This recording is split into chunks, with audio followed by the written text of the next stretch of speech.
राजधानी लखनऊ के eco garden में उत्तर प्रदेश प्राथमिक शिक्षा मित्र संघ ने प्रदेश के शिक्षा मित्रों की समस्याओं से निजात दिलाने के लिए शिक्षा मित्र सम्मान और स्वाभिमान बचाओ रैली निकाली। इस रैली में प्रदेश के सभी शिक्षा मंत्री अपनी मांगों और पीड़ा को सरकार तक पहुंचाने के लिए कड़ाके की ठंड की परवाह न करते हुए हजारों की संख्या में शामिल हुए। वहीं इस रैली में मोहनलालगंज लखनऊ के विधायक अमरेश कुमार ने शामिल होकर शिक्षा मित्रों की मांगों को मुख्यमंत्री तक पहुंचाने की बात की और जल्द से जल्द उनकी समस्याओं से निजात दिलाने का आश्वासन भी दिया। रैली के दौरान शिक्षा मित्रों ने योगी सरकार से विनम्र निवेदन के साथ शिक्षा मित्रों को नियमावली में संशोधन करके पुनः नियमित किया जाए। इसके अलावा जब तक उनका समायोजन नहीं हो जाता तब तक उन्हें 40,000 रुपए वेतनमान दिया जाए। वहीं जिन शिक्षा मित्रों की असामयिक मृत्यु हो गई है उनके परिजनों में किसी एक को मृतक आश्रित नौकरी दी जाए समेत कुल 6 मांगों की गुहार लगाई। उत्तर प्रदेश प्राथमिक शिक्षा मित्र संघ के उप महामंत्री कोषाध्यक्ष रमेश मिश्रा ने बताया कि उनका एक प्रतिनिधि मंडल प्रदेश अध्यक्ष शिव कुमार शुक्ला के नेतृत्व में प्रमुख सचिव बेसिक शिक्षा से मिलने गया है। जैसी सहमति होगी वैसा ही किया जाएगा।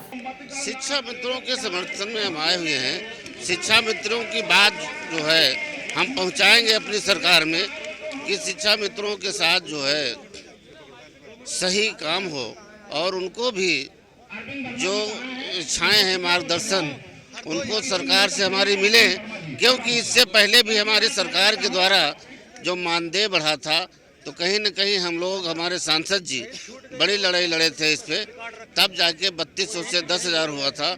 उसके बाद 2017 में सरकार बनने पर भी बड़ा प्रयास किया गया था। हम आए हुए हैं, हमें लोगों ने बुलाया, हम आए हैं, आप सबकी बात माननीय मुख्यमंत्री तक पहुंचाएंगे और बात रखेंगे कि आप सबके कार्य जो है हों, पूरे हों, इसलिए हम आए हुए हैं। देखिए, लगातार मांग जो पहले हो रही थी उस पर एक निर्णय हुआ था, सभी लोग जानते हैं। सुप्रीम कोर्ट वो लोग चले गए थे जो टीईटी पास किए हुए थे, वो से लोग काफ़ी पेंडिंग पड़े हुए थे जिनको मौका नहीं मिला था। इस उसमें जो है कोर्ट के उसमें तो सरकार नहीं खिलाफत कर सकती है, कोर्ट का तो मानना ही पड़ेगा सबको। इसके बाद काफ़ी हमारे जो शिक्षा उत्तर प्रदेश के संपूर्ण शिक्षा मित्र सम्मान बचाओ रैली के तहत इस इको गार्डन में उपस्थित हुए हैं, जिसमें हमारी प्रमुख मांग है कि शिक्षा मित्रों को नियमावली में संशोधन करके पुनः नियमित किया जाए। दूसरी मांग है हमारी कि जब तक नियमितीकरण या समायोजन प्रक्रिया नहीं हो पा रही है तब तक हमको 12 माह 62 वर्ष का 40,000 रुपये सम्मानजनक वेतनमान दिया जाए, जिससे हम अपने परिवार का जीविकोपार्जन कर सकें। तीसरी मांग हमारी है कि हमारे बीच के जो शिक्षा मित्र साथी लगभग 8,000 नहीं रहे हैं, जिनकी असामयिक मृत्यु हो गई है, उनके परिवार को जीविकोपार्जन हेतु एक आश्रित को नौकरी दी जाए, दूसरे उनको कुछ अहेतुक सहायता राशि दी जाए। कुछ साथी हमारे मूल विद्यालयों से वंचित रहे हैं, कुछ महिलाएं जो ससुराल में नहीं जा पाई हैं विवाह उपरांत, उनको जाने के लिए कुछ साथी हमारे जो टेट पास हैं, जो योग्यता पूर्ण करते हैं, उनको नियमों में शिथिलता देते हुए अध्यापक बनाया जाए। इन मांगों को लेकर के हम आज यहाँ सम्मान बचाओ रैली कर रहे हैं। जी, हमारा एक प्रतिनिधिमंडल प्रदेश अध्यक्ष शिव कुमार शुक्ला जी के नेतृत्व में प्रमुख सचिव बेसिक शिक्षा से वार्ता के हेतु गया है। अब वार्ता क्या हुई, सहमति क्या बनी, वो तो उनके आने के बाद पता चलेगा, लेकिन मुझे पूर्णतः विश्वास है कि ये हमारी चट्टानी एकता माननीय मुख्यमंत्री जी को इस कड़ाके की ठंडी में देख करके हमारी बात को मानना चाहिए, हमारी समस्याओं का निराकरण करना चाहिए, मुझे विश्वास है। हम लोग लगातार से 5 साल से, जब से हम लोगों का समायोजन रद्द हुआ तब से मेरे उत्तर प्रदेश के 1,72,000 शिक्षा मित्र आज दर की ठोकर खा रहे हैं। ऐसे ऐसे शिक्षा मित्र भाई बहन हैं जिनके घर में आज भोजन के लिए अन्न नहीं है। आज ऐसी मेरी मातृशक्तियां बैठी हैं जिनकी एक उम्र की सीमा क्रॉस हो चुकी है।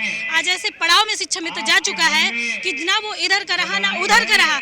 आज सरकार की ओर टकटकी निहारे हुए उत्तर प्रदेश का 1,72,000 शिक्षा मित्र बैठा हुआ है कि आज शायद योगी आदित्यनाथ जी हमारे सम्मान को वापस करते हैं। मैं मात्र कहते हैं बेटी बचाओ बेटी पढ़ाओ, आज हम इन्हीं की बेटियां हैं जो ये बेटियां आज दर की ठोकर खा रही हैं। आज इको गार्डन की धरा में आज बैठी हैं, तो हम यही उत्तर प्रदेश के माननीय मुख्यमंत्री जी से, ये देश की बेटियां, भारत की बेटियां एक ही निवेदन करती हैं कि महोदय, हम भी आपकी बेटियां हैं, हमारे सम्मान को आप पुनः वापस करिए ताकि हम समाज में सर उठा करके जी सके, हम अपने बच्चों को अच्छी शिक्षा दे सकें और हम देश और राष्ट्र को, जहां आप कहते हो कि हमारी देश की बेटियां रानी लक्ष्मीबाई हैं, रानी लक्ष्मीबाई तब बनेंगी जब हम अंदर से मजबूत होंगे, हमारा परिवार मजबूत होगा। इसलिए हम बार बार यही निवेदन करते हैं कि महोदय हमारे सम्मान को देखते हुए हमारे सम्मान को पुनः वापस करिए। उत्तर प्रदेश के 1,72,000 शिक्षा मित्र आपके आजीवन ऋणी रहेंगे। इसी के साथ मैं अपने शब्दों को बाड़ी को विराम देती हूँ। बहुत बहुत धन्यवाद। देखिए, सरकार से हमारी मांगे जब से समायोजन हम लोगों का निरस्त हुआ है, लगातार हम लोग सरकार से अपनी समस्याओं को लेकर के वार्ता कर रहे हैं। पिछली सरकार में भी हम लोग, जब सरकार इसके पहले बनी थी माननीय योगी जी की, तो हम लोगों ने कई बार उनसे वार्ता किया और इनके विधायक, इनके हाई पावर कमेटी के माननीय डिप्टी सीएम दिनेश शर्मा जी की हाई पावर कमेटी बनाई गई, उसका भी कोई रिजल्ट इन लोगों ने हम लोगों को नहीं दिया।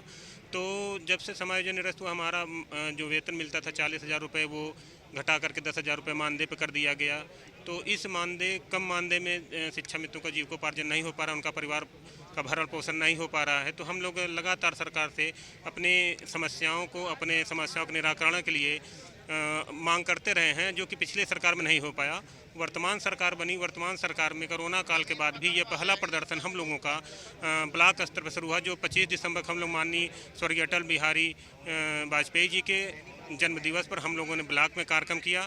उसके बाद हम लोगों ने ज़िले पे कार्यक्रम किया और 12 जनवरी को हम लोग आज लखनऊ में आकर के अपनी विभिन्न मांगों के तहत सरकार से अपनी पीड़ा, अपनी वेदना कहने के लिए यहाँ पे आज उपस्थित हुए हैं और अपेक्षा करते हैं सरकार इतने दिन से, लगभग 20-22 वर्षों से काम कर रहे शिक्षा मित्रों की समस्याओं को समझेगी और उसके समस्या का निराकरण भी करेगी।